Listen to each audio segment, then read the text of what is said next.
What's going on, guys? This is David with Miracle Canine Training. I'm out here with Archie. Archie's a board and train we have in right now. Just here for some basic manners. He's a young Vizsla. He's here to kind of just learn some of the ropes and stuff. You can see we got the leash walking and stuff under control, but what I want to do today is I want to take some time and show you how we're going to go about introducing the remote collar in to teaching the recall in kind of an open setting. There are tons and tons and tons of different ways to do this. I'm going to be showing you guys a really simple way of doing it utilizing a long line. I have him on a 20-foot line here and utilizing more of kind of an open field area so we can get some basic understanding of conditioning the e-collar into meaning coming towards us. This is something you should be able to do at home and start to just kind of develop some reliability and stuff with things. So hope you guys like it. If you have any questions, let me know. All right, guys, so a couple things that we're going to want to be doing here or be aware of as we're moving into this process. So again, we have a young Vizsla here right now. He's already been conditioned into the e-collar in association with healing. I have some videos on that you guys can check out on my YouTube page. What we're going to be doing today is we're going to be conditioning in the e-collar with the recall. So in addition to having the e-collar already started with him, he is a fairly food motivated dog, so I do have some food with me here that I'll be using to condition with this process. The idea behind teaching any sort of new behavior is we want to have the ability to tell the dog both yes as well as no. So what we're going to be doing is we're going to be utilizing the e-collar to condition in our boundary. So if he's moving in the wrong direction or whatever it may be, he's going to be feeling pressure on the collar here. And then what I'm going to be doing is when he starts doing the correct thing, I'm going to be utilizing a yes marker with the food. So yes meaning, good job, you're doing it, come and get a reward from me. So the idea here right now is we want to start to teach him that when he starts feeling pressure on this e-collar, he needs to start moving towards us. So what I do is I have a long line on, I have him on a 20-foot lead here. I'm just going to start walking, and essentially if he doesn't start following me, I'm going to start tapping on the e-collar. So I'm going to go tap, tap, tap, tap. The second he turns to move in my direction or takes a step in my direction, that tapping is going to stop. So we're utilizing negative reinforcement, one of the 4 quadrants of learning here, to teach him that pressure comes off, you're doing the correct thing. So the way that we're using the e-collar is essentially a reinforcer right now. We're starting at a level that we know he could feel, but isn't overly like averse by or motivated by, right? So that's going to change for each dog. The best way to do it is to just kind of figure out when you tap that button, can you start to see some sort of response out of your dog? Now, in addition to utilizing the negative reinforcement in order to get him to a place where he's starting to understand moving towards us is good, we're going to be marking that correct movement as well with our yes marker, just to teach him that's also a correct decision. So positive reinforcement as well here. So I'm going to go ahead and start this process here. I'm just going to start moving. If he doesn't start moving towards me, again, tap, tap, tap, tap until he starts coming. Second he starts coming, I'm going to be marking with a yes here. So we're going to go ahead and get started. Yes.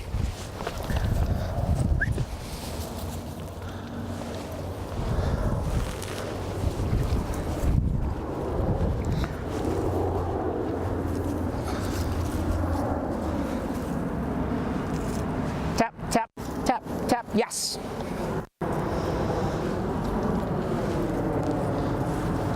Tapping, yes. And I'm just going to do this a bunch of times until I start to get him kind of hovering with me a little bit. So tapping, yes. And then marking and rewarding once he starts coming. Come on.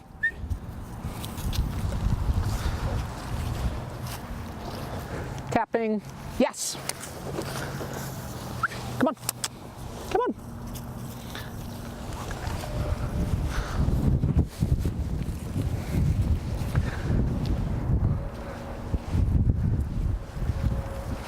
Yes. Come on. Yes.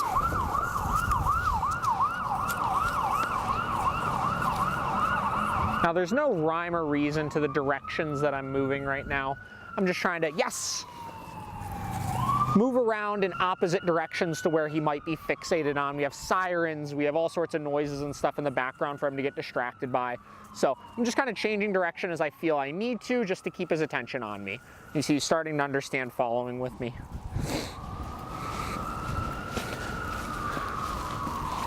Yes. Good job.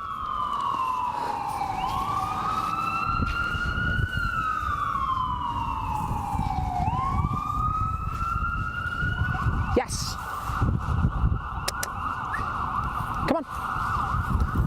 Nice. Now, if he comes halfway like that and then stops moving, I'm just starting with the tapping again until he starts moving towards me. Yes. There we go.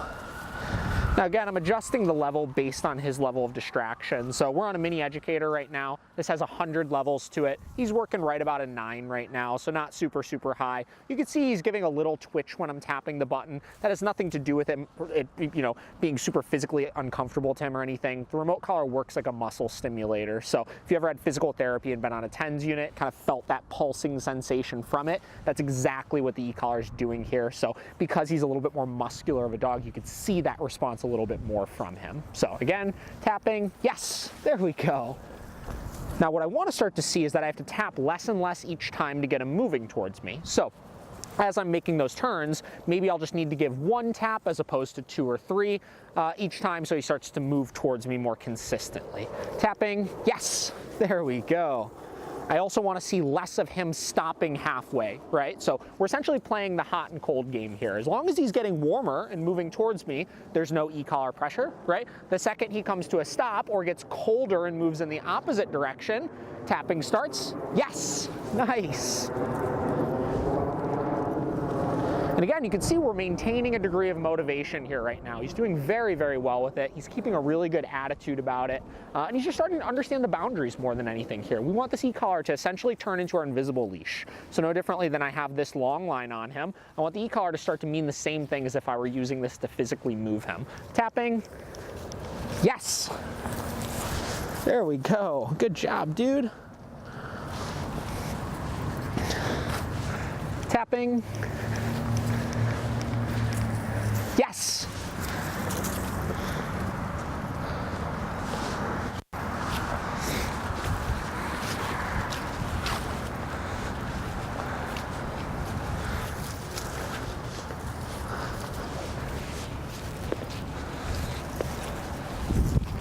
Yes.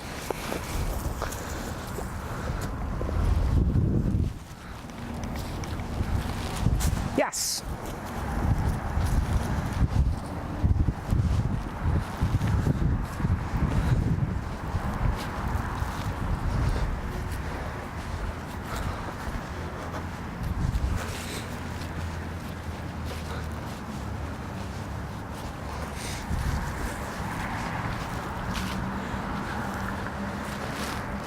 So you can start to see we're getting him hovering with us. This is the first step of what I'm looking for in this process. It's kind of when I just start moving around. You see he just starts actively following me. I don't really need to do anything. He's just understanding that I want him to stay in essentially my bubble here right now. He's doing pretty darn good with this.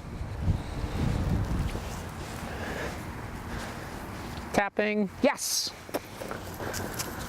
Just getting him to continue moving towards me there.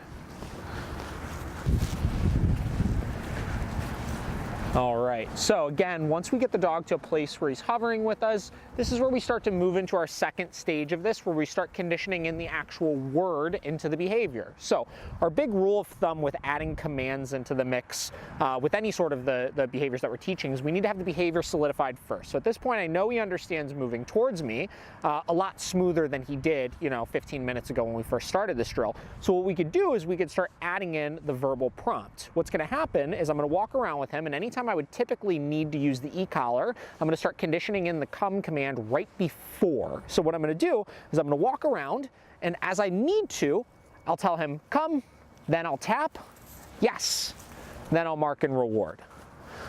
So the come is coming first, the tapping comes immediately afterwards, and then the reward comes at the end of that sequence there.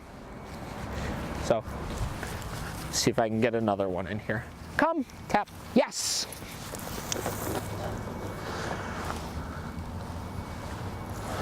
Same deal, walking, come, yes.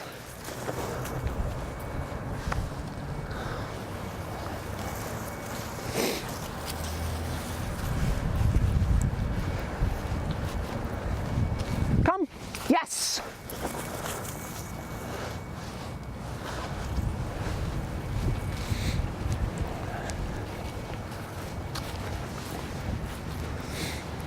And at this point, he's starting to understand the e-collar so well, I'm only really able to get 1 tap in right after that come. and he's understanding to start moving towards me right away. And you can see maintaining a really good degree of engagement, kind of a good attitude behind the training still with him.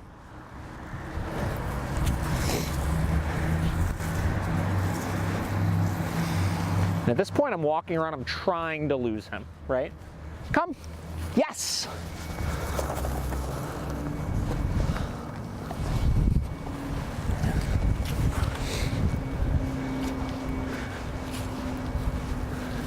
Come. Yes. So a couple more taps in that time as he was going ahead. Come. Yes.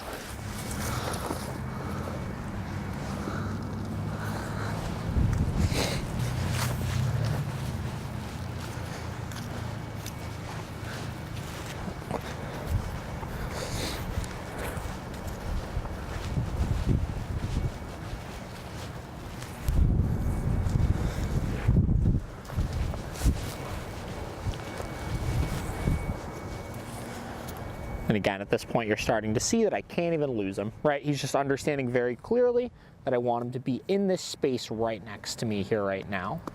So this is the process you would go about initially conditioning in the recall with the dog. The final stages of this would obviously be just continuing to proof it in different environments. Just because he's doing it well right here, right now, doesn't mean that if I go to take it to a different environment, he's going to do just as well. So you want to repeat this process in a couple of different places. If your dog isn't food motivated, you could use praise, obviously, or you could simply just use the e-collar. So we're adding in the food as an additional reinforcer here to speed up the process a little bit as far as the learning. We want to be able to communicate that yes and no as clearly as possible to the dog. So if the dog isn't food driven, you're removing a little bit of your communication and it's not going to be quite as fast, but the dog will pick it up all the same as long as you're consistent with the process. A couple of final notes with it. If the dog were getting confused a lot, if they were just not understanding what to do when they were feeling the tap, utilize more leash help. I didn't need to do a ton of that with this dog, but if when I was tapping he was getting confused, obviously use that leash to pull the dog in your direction to give them that assistance, right? The e-collar in itself has no like directional component to it, right? It's not telling him move this way or move this way or move this way. We're giving it that direction by using our communication. So using our leash to teach him to move towards us, by using our body language to help him moving towards us, kind of any of the above there, right? So make sure you're using plenty of that along the process. And then as your dog is getting better and better with this, if you notice that they're getting distracted, make sure that you're fluctuating that level as you need to. Like I was saying before, I had to go up and down a little bit based on him being distracted by smells or people or, you know, whatever it may be along this process. So make sure you're adjusting that as you need to and just being fair with the dog overall. But yeah, this is how you go about conditioning in this process. Obviously, if you guys have any questions about anything, feel free to reach out. Hopefully you guys have good success with it. Come. Yes.